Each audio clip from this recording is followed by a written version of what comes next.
Et coucou, salut, bienvenue tout le monde, c'est Florent le Meeple Vert et Loli et les Meeple pour le live du jeudi soir où ensemble on va vous parler des sorties de la semaine. Salut Loli, comment tu vas? Eh bien, écoute, ça va très bien. Coucou à tout le monde. Salut, bienvenue. Donc le live du jeudi soir où on va parler des sorties de la semaine et je trouve que cette semaine c'est une toute petite semaine. Hein. Light. C'est une sélection. On va pas vous parler de toutes les sorties, quoique on aurait pu, mais là en fait on va se consacrer plus vraiment aux sorties qui nous de notre côté nous plaisent et nous intéressent. Petite sélection, 3 jeux cette semaine. C'est pas énorme, mais on a quand même des trucs qui sont vraiment pas mal. Alors on va commencer par un tout petit jeu, si tu veux bien, Loli. Allez. On va commencer avec ce petit jeu Fruit Cocktail. C'est dans la gamme de chez Feu Follet, chez Ghost Dog. Et là j'ai vu sur MyLido, en fait c'est Don't Panic. Alors c'est pas réellement l'éditeur parce que l'éditeur à la base c'est Ghost Dog, mais je pense que c'est plus Don't Panic dans le sens où c'est coédition peut-être et distribution. C'est un tout petit jeu à moins de 10 euros. C'est un jeu, donc, comme on l'a vu, de Breno Felluti et illustré par Maxime Morin. Maxime Morin qui est l'illustrateur, on va dire, attitré pour ces toutes petites boîtes de fruit cocktail. Ça a l'air vraiment plutôt sympa ce petit jeu. C'est dans la veine un petit peu des jeux un petit peu à économie, j'ai envie de dire. Il va y avoir un tableau de cartes qui va être mis au centre de la table. Alors je sais pas si on va... Non, on voit pas beaucoup de photos, c'est pas terrible. On voit pas du tout même. Bref, on va avoir un espèce de tableau de cartes avec des cartes fruits et des valeurs qui vont être mises au centre de la table. Et en haut de ce tableau, on va avoir ces petites plaquettes de fruits. Donc cerises, bananes, pommes, oranges, etc. Et à son tour de jeu, c'est très simple, on va venir récupérer une de ces cartes qui est dans le tableau pour le mettre dans notre espace de jeu. Très simplement. Une fois que dans une colonne, il n'y reste qu'une seule carte, et bien cette carte-là va devenir le nombre de points que le fruit rapporte dans la colonne. Je ne sais pas si c'est très clair, mais là par exemple, dans une colonne où il resterait que par exemple les 3 oranges et le moins 4, eh bien, le moins 4 devient le nombre de points de la colonne concernée, pas forcément des oranges, mais en tout cas de la plaquette du fruit qu'il y avait au-dessus de la colonne, donc banane ou cerise, par exemple. Une fois que toutes les cartes ont été ramassées, eh bien, on va compter tout simplement le nombre de points en fonction de chaque fruit et des points qui vont avoir qui ont été attribués en tout cas à chaque fruit. C'est dommage qu'il n'y ait pas une mise en place sur ce jeu-là. En tout cas, j'ai vu sur le Facebook de Don't Panic Game qu'ils ont fait une petite vidéo avec Sarah, une petite vidéo qui se regarde en 2 minutes et qui nous explique très très bien et probablement beaucoup mieux que ce que je viens de vous faire sans avoir vraiment une mise en place à vous proposer. Donc ça a l'air quand même d'être assez malin parce que on va essayer en fait de prendre des cartes qui vont venir donner des points ou des points malus aux fruits en fonction de ce que les autres ont déjà peut-être pu prendre auparavant. Donc ça a l'air d'être assez interactif avec pas mal de mauvais coups en fait, hein. On va essayer de prendre les cartes qui vont nous rapporter le plus de points, mais en fait les points on va ne le savoir que vraiment à la fin de la partie, une fois que toutes les cartes ont été prises. Donc ça a l'air plutôt pas mal. Écoute, pour un jeu à moins de 10 balles, dans toute la gamme Feu Follet, ils sont toujours aux alentours de ce prix-là.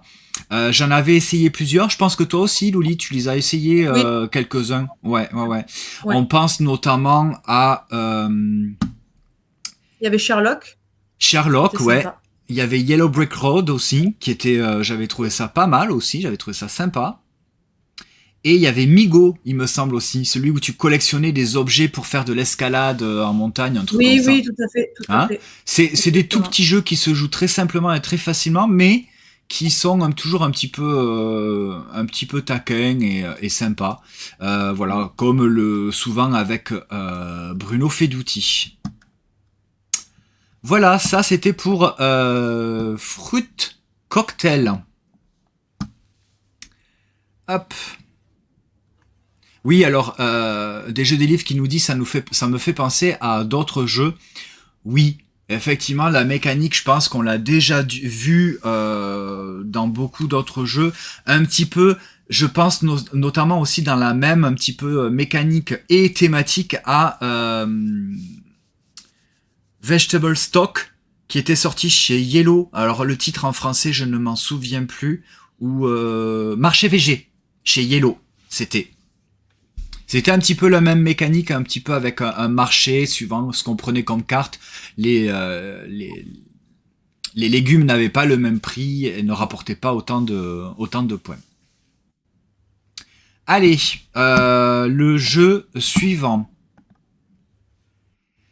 Et ouais, et ça c'est mon petit coup de cœur du moment, c'est Cozy Stickerville. Il est là.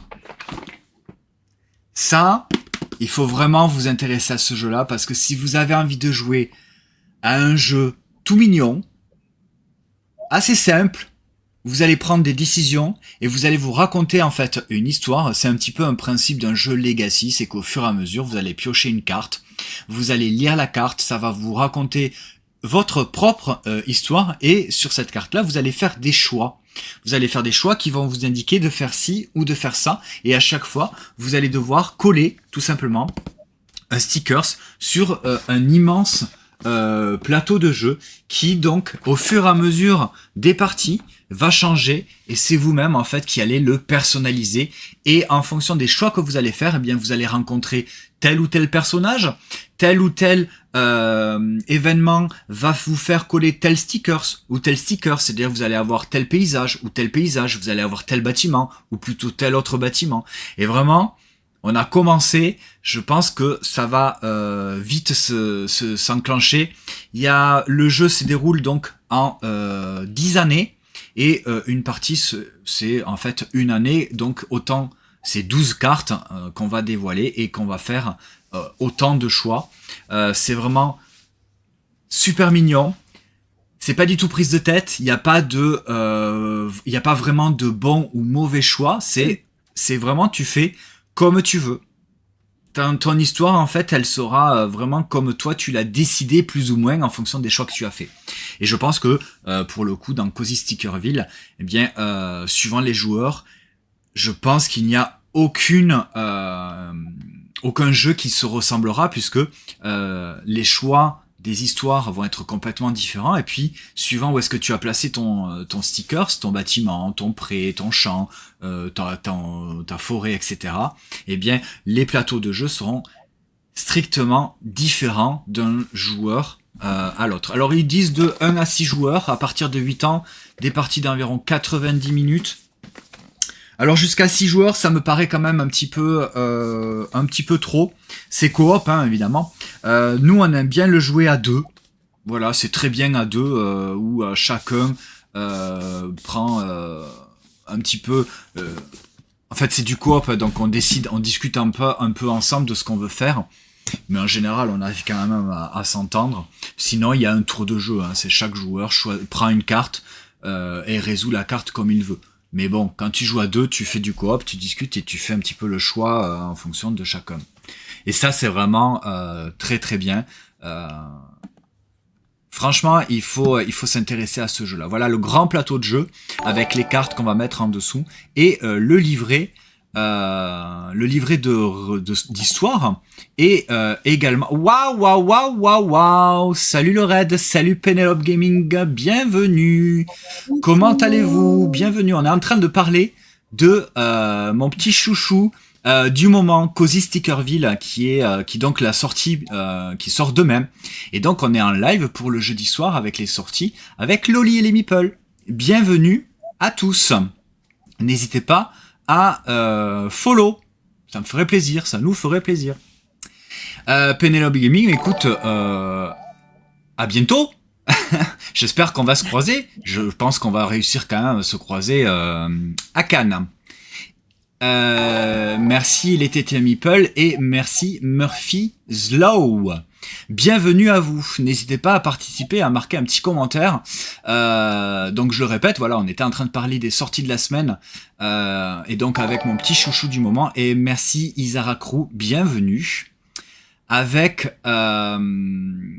Cozy Stickerville, voilà, avec ce jeu que je trouve génial à jouer à deux, hein, c'est très bien, dans lequel on va créer notre propre histoire, notre propre carte avec notre propre livret d'histoire et une grosse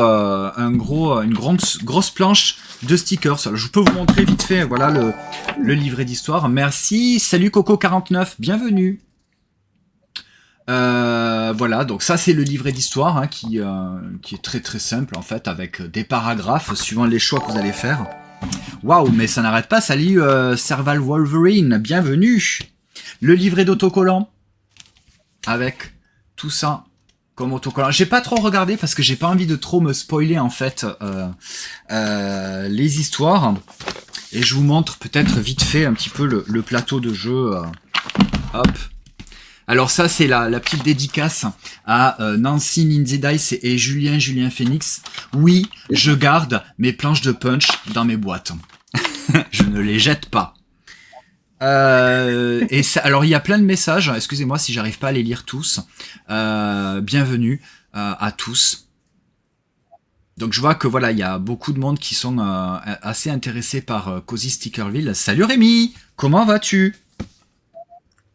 Voilà. Salut, mon plateau de jeu. Donc au début, il faut imaginer que le plateau de jeu, en fait, il est vide, hein, il n'y a rien. Et puis voilà, au fur et à mesure, on a collé quelques stickers. Hop là, pour notre propre histoire. Voilà. Pour Cozy Stickerville, dont on en a déjà parlé. Et j'en ai déjà parlé dans les débriefs ludiques du lundi soir avec Anto. Et ça, voilà, ça c'est ultra... alors, grosse dédicace à Penelope Gaming si tu es encore là. Je sais qu'elle déteste ce mot-là, mais c'est un jeu chill. Voilà, je sais pas. Écoute, proposez-moi un autre mot pour un jeu qui se joue, voilà, tranquille, sans prise de tête, où on fait des choix, il n'y a pas vraiment de mauvais ou de bons choix, on peut pas vraiment perdre, et voilà. Eh bien, écoute, j'en ai assez dit. Et oui, parce que je parle beaucoup, alors qu'en vrai, je suis pas un gros bavard, mais en live, je parle beaucoup. Donc, Loli, si tu veux bien, je te laisse la parole, puisque c'est toi qui vas nous parler de Luthier. Moi, je n'y ai pas joué. Ce superbe jeu, bon, déjà illustré par Vincent Dutré, on va aller voir direct, hein, chez les Lucky Duck Games. C'est l'éditeur original, c'est pas Verson Game, c'est un jeu de Abbey Birdson, Dave Bake, et c'est distribué en français par Néoludis, avec une sélection au Diamant d'Or 2026. Donc, je me tais, Loli, je te laisse la parole. Donc Luthier, on a eu l'occasion d'en faire 3 parties déjà. On ne l'a joué qu'à 2 joueurs, donc il faut savoir que c'est quand même un gros jeu, c'est un Eurogame. C'est du jeu de pose ouvrier tout simplement, et mélangé à un système d'enchères qui est très intéressant. Et en fait, sur le plateau, vous allez avoir différents lieux pour aller réaliser différentes actions, donc comme aller chercher des instruments, comme aller recruter des mécènes, comme aller vous placer un petit peu au niveau de l'orchestre, des choses comme ça. Et c'est un jeu hyper intéressant. Moi, je le trouve déjà très très beau.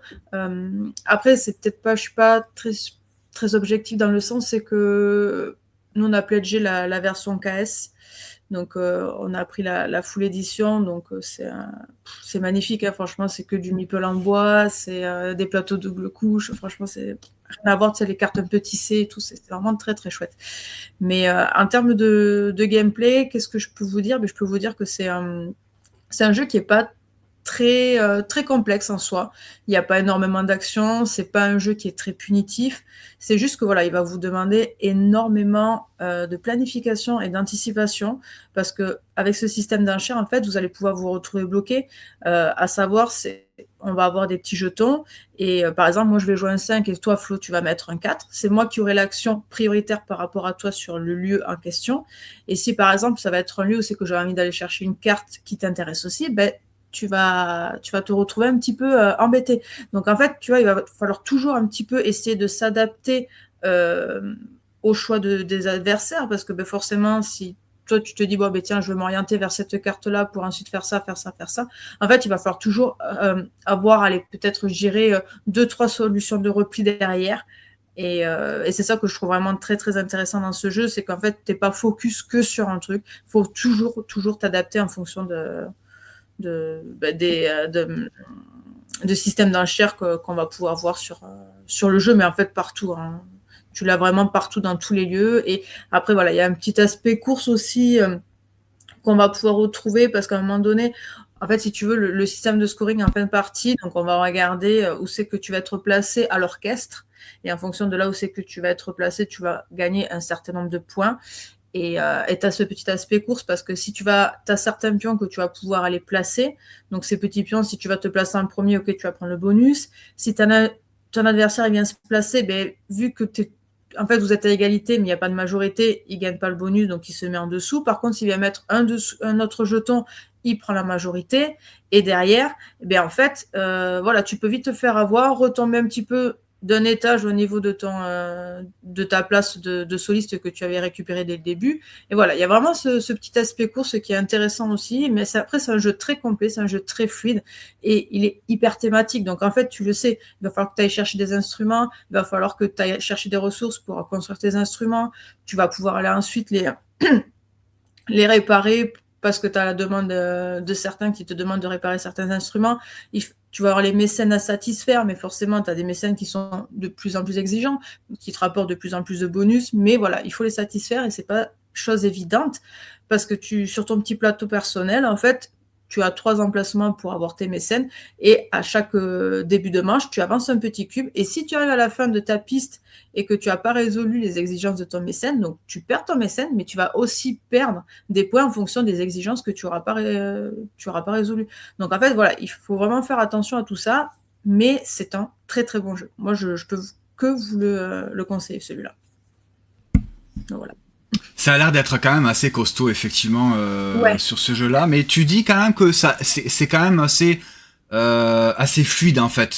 Voilà, une fois que tu as compris, quand tu as expliqué la règle du jeu, que tu as lu la règle et que tu as compris le concept, la mécanique en elle-même n'est pas si compliquée, même si c'est du 14+, ça va être dans la stratégie à mettre en place. Exactement. Et comme je te disais, en fait, c'est un jeu qui est hyper thématique, donc forcément, tu sais vers où il va falloir que tu ailles. Tu vas pas te dire, bon, mais voilà, qu'est-ce que je vais faire maintenant? Non, en fait, c'est très clair.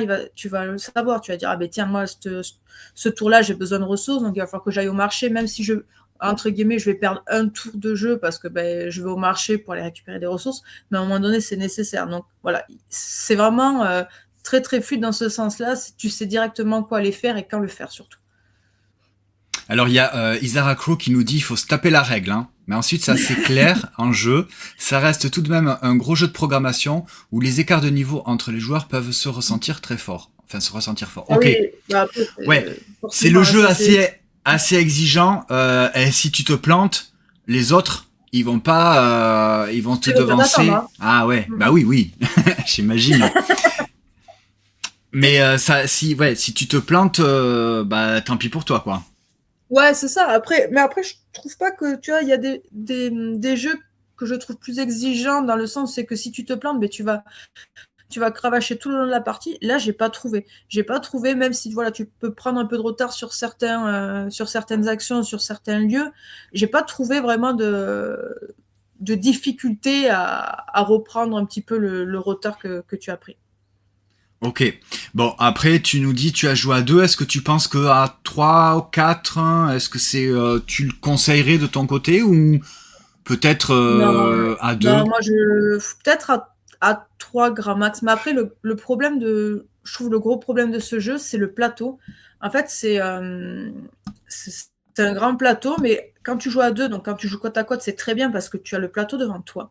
Mais quand tu joues, mettons, si tu joues à 3 ou à 4, en fait, tu vas avoir des personnes qui sont de l'autre côté du plateau. Et pour la lisibilité du plateau, je trouve que c'est nul. Franchement, ce système-là, je trouve pas d'intérêt à faire ça, parce que les gens vont toujours être en train de retourner les cartes, savoir ce qu'il y a, les besoins de ressources, des choses comme ça. Et pour un jeu comme ça, je Je trouve ça, c'est vraiment dommage, par contre. Tu vois. Donc, pour moi, là, je prends beaucoup plus de plaisir à y jouer à 2 et je pense que j'y jouerai qu'à 2. Tu vois, je me vois pas jouer à 3 ou 4 sur un type de jeu comme ça. Durée de partie en moyenne, tu dirais quoi? Alors, pour ta première partie, je dirais entre 2 heures et 2 heures et demie. À deux? Ouais, bah, en comptant les règles, bien sûr. Ah, ok. C'est pour ça que je disais ta première partie. Mais après, je pense qu'en 1h30, 1h45, il y a possibilité. Tu n'as que 6 tours de jeu, ça va quand même assez vite. Après, au début, tu vas débuter qu'avec 3 jetons. Au bout de la deuxième manche, tu vas rajouter un jeton. Au bout de la quatrième manche, tu vas rajouter un jeton. Donc, tu auras 5 jetons en tout. Donc, c'est-à-dire 5 actions. Donc, au final, les premiers tours vont assez rapidement. Ok, ok. Bon, alors après, toi, tu nous dis que tu as joué à deux. Ouais. Vous êtes des joueuses quand même assez chevronnées, on va dire, surtout sur des types de jeux comme ça. Est-ce que tu connais un petit peu mon profil de joueur, par exemple, hein, moi qui suis Ouais. pas vraiment un joueur de jeu expert, mais plus familial, même sur de l'initié, même si j'apprécie quand même sur certains jeux des jeux experts. Tu penses que pour un joueur initié, ça peut quand même être satisfaisant? Ouais, je pense. Je Ok. pense. Alors, déjà, si le thème te parle un petit peu, moi, je trouve que c'est un thème qu'on n'a pas forcément l'habitude de voir. Comme je te disais, le fait que ça soit hyper thématique comme jeu, ben, en fait, ça participe aussi à la bonne réalisation de ta partie. Tu vois, c'est pas. Même si tu as des jeux, voilà, c'est pas forcément thématique et même si c'est un énorme jeu, si tu as énormément de bons retours, ben, toi, tu peux te faire chier à côté parce que ça te parle pas. Mais toi, je pense que voilà, tu as quand même une ouverture d'esprit assez importante, donc je pense que ça peut le Ouais. faire largement. Non, tu vois, je pense que voilà, faut juste s'y intéresser un minimum. Alors, ok, les règles, c'est un peu touffu, mais voilà, y a rien de bien méchant. Quand je vois que voilà, on avait joué à Ezra et Nehemi ensemble, à côté, j'ai trouvé Ezra et Nehemi plus compliqué que celui-là. Ah ouais, parce que Ezra Ouais. Enemy, au final, on y a joué.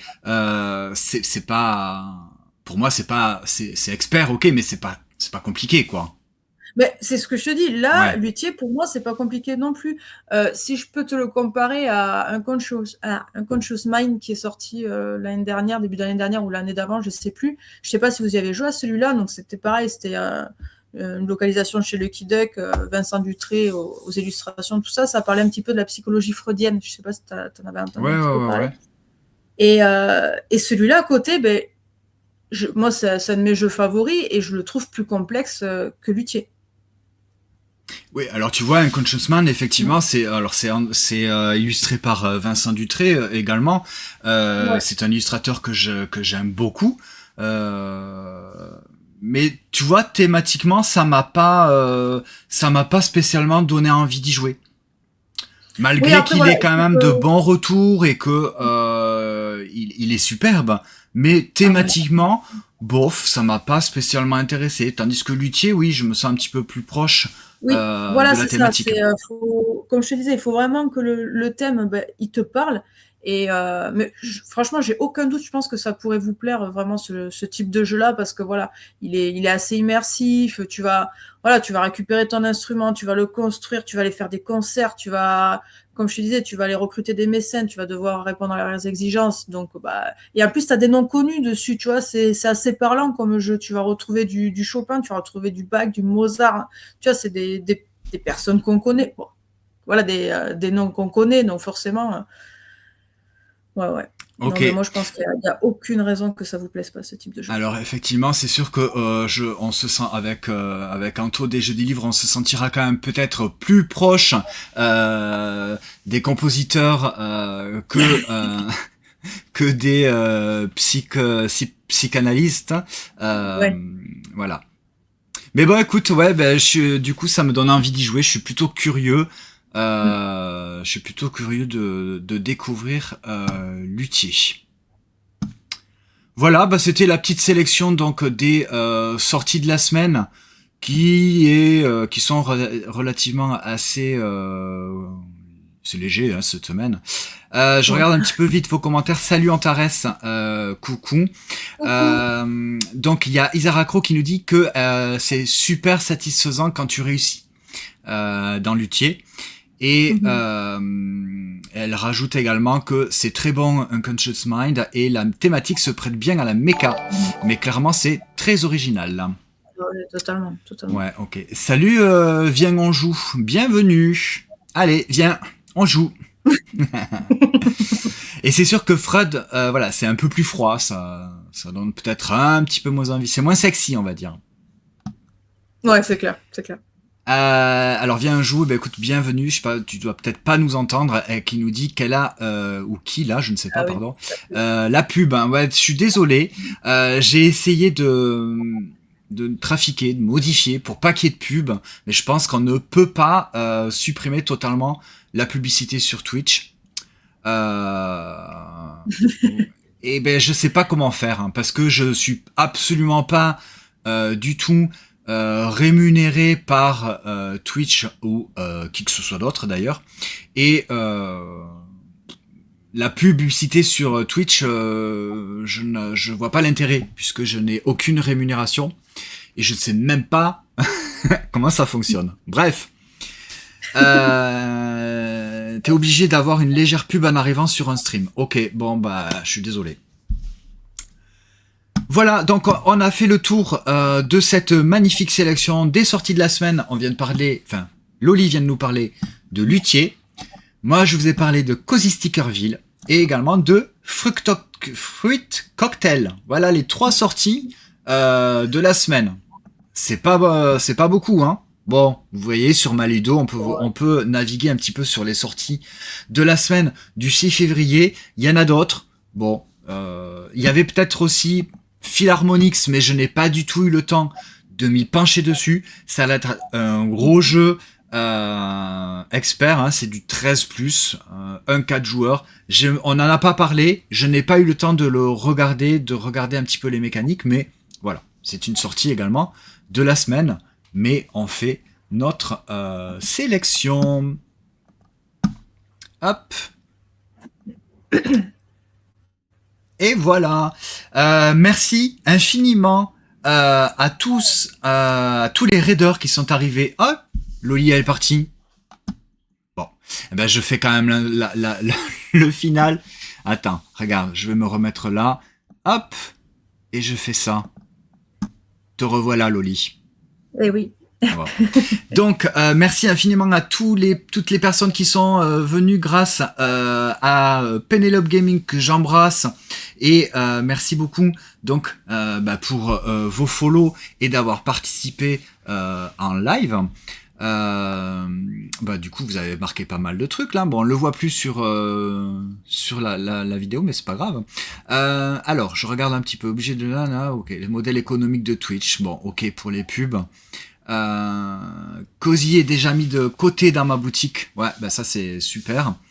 Donc oui, Isaracru, effectivement, j'aime beaucoup utiliser MyLudo parce que c'est un site français qui est participatif, c'est-à-dire que chacun peut donner sa petite pierre à l'édifice pour ajouter des jeux, proposer des modifications et on peut également faire une petite participation financière pour aider le site à vivre et à nous proposer toutes ces actualités et ces informations. Voilà, hop.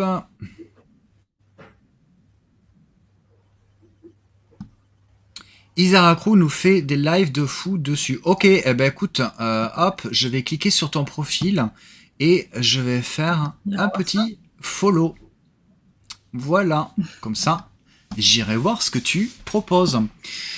Merci Loli de nous avoir expliqué et parlé de Luthier et de nous avoir donné envie.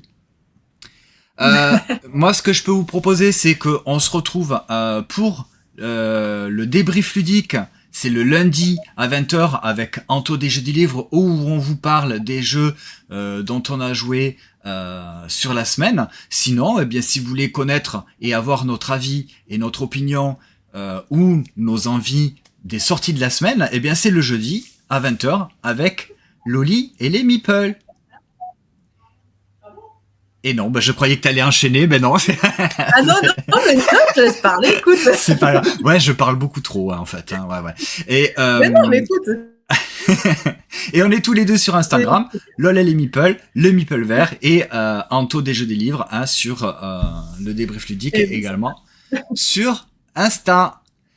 On vous fait des bisous, on vous souhaite de passer une bonne soirée, et puis on se retrouve soit le lundi à 20h, soit le jeudi à 20h. Sinon, c'est tous les jours sur Insta. Merci beaucoup, à bientôt. Salut Loli. Merci beaucoup. Ciao, ciao. Ciao, ciao.